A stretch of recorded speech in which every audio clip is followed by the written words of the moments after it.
Hi, Professor Wainaina here, your 5 minutes teacher on education, childhood, youth, parenting, and all things school. Welcome.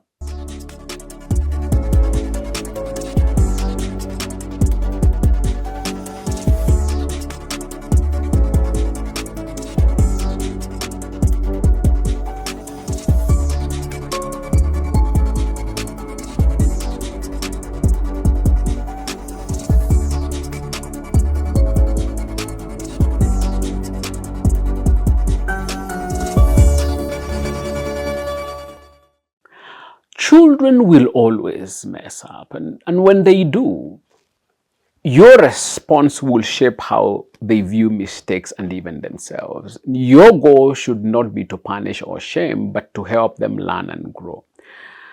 Certain things that you say can facilitate this process, but if delivered carelessly, even well-meaning words can come across as insincere or patronizing, leaving your child feeling misunderstood or even traumatized. So, how do you make these conversations more effective while ensuring your child doesn't feel judged or dismissed? And I can give you a few phrases that are simple and I believe helpful in assisting you navigate your relationship with your child, especially when they mess up. One, you are not in trouble. I just want to understand what happened. This phrase can be powerful for setting a non-punitive tone, but be careful not to use it as a prelude to an interrogation.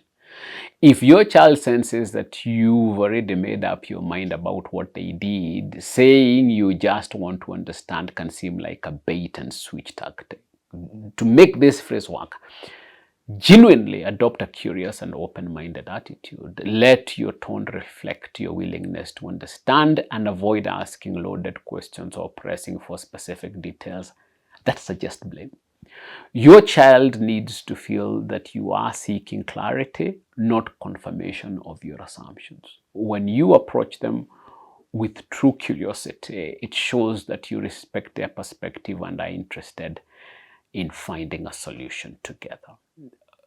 Number two, how do you feel about what happened? While this question encourages your child to reflect, it can backfire if delivered in a tone that implies judgment or disappointment.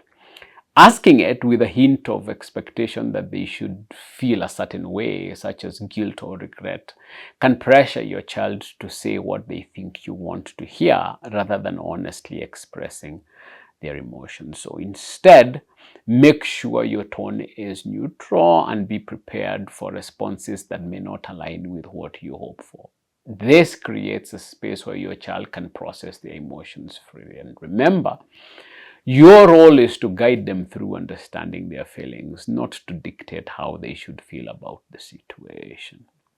A third question that you could ask is, what do you think you could do differently next time? This is a constructive question, but if it's asked too soon, it can make your child feel like you are rushing past their emotions and straight into problem solving.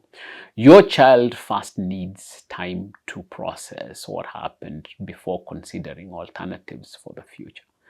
Start by acknowledging their feelings and then gently transition to discussing potential changes they could make next time. This signals that you understand the emotional weight of their mistake and are not just concerned with fixing their behavior. When used carefully, this phrase can bring critical thinking without implying that their worth is tied to avoiding future mistakes. Another statement, thank you for sharing with me and owning your mistakes. Praising a child for taking responsibility can be a positive reinforcement, but it's important to avoid overdoing it. If your gratitude is exaggerated, it may seem like you didn't really expect them to be honest, potentially leading your child to feel patronized. A simple acknowledgement delivered calmly will be more effective. The aim is to encourage honesty as a norm, not as something extraordinary or rare. Another statement, let's figure out how you will apologize and make things right. Encouraging your child to make steps towards making amends is an important part of learning responsibility. However, framing this in a way that feels obligatory or punitive can cause your child to view apologies as a forced ritual rather than a sincere act. Make it clear that the goal is to help others feel better and to restore any damaged relationships, not just to avoid consequences.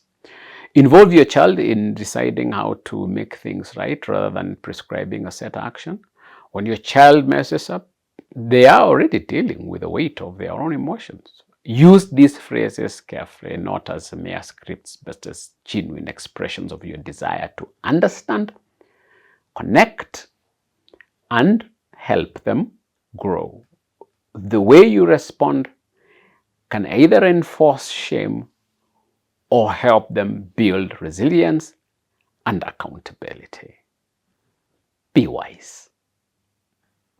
Thank you for your time. See you in the next lesson.